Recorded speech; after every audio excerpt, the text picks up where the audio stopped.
Karibu cyane bakunzi ba Fresh TV muri kumwe na Francis Coca. Kuri musi hejuru turafitiye ibintu bishasha cyane.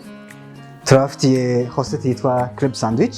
Iza kuba igizwe na pain coupé, iba igizwe na jambon, ni fromage, tomate nature, amagi, ni laitue.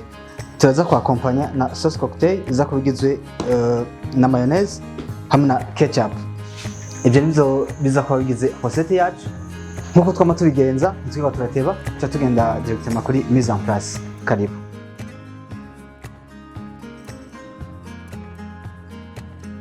Nkuko nari nababwiye, twama dutangura na mise en place. Turakata tomate zacu. Nabona ni circulaire.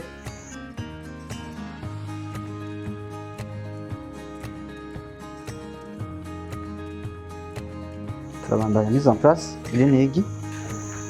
Ndashyiramo umunyu mukeya.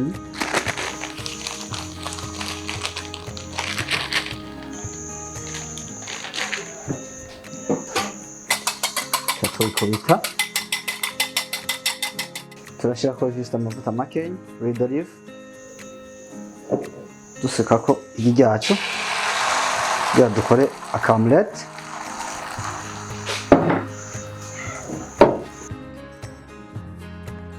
Ibikorwa byacu murabona biriko biragenda ku musozi. Mise en place ni y'ibintu byose. Iyi ni cyo cyari kuvuga kidutwara mwanya.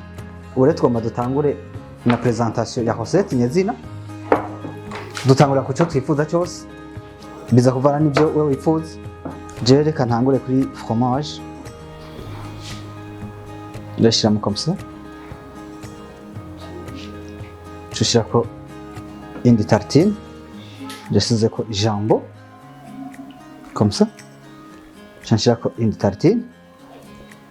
J'ai une salade laitue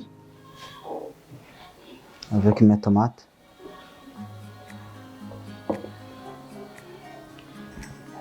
J'enchaîne une tartine. J'ai mes omelettes.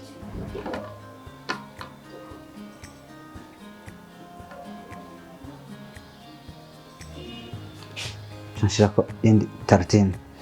Umaze kubona gucyanya aha hosete ibitunganye cyo nshashirako ashamo rekirda kugira ngo zidufashe ko biza kuguma bifatanye kuyikata tworohere puis chokata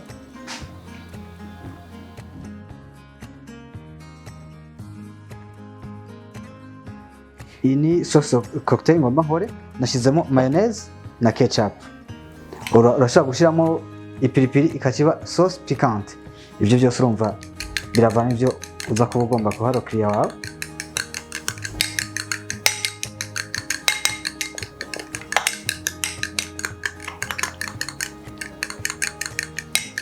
Cyangwa bibona ko yamaze guhindura couleur.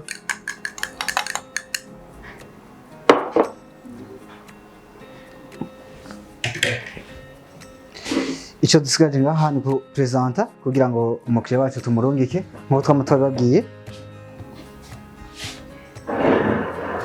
Bakunzi ba Fresh TV, urabona notre recette yamaze kuba itunganye.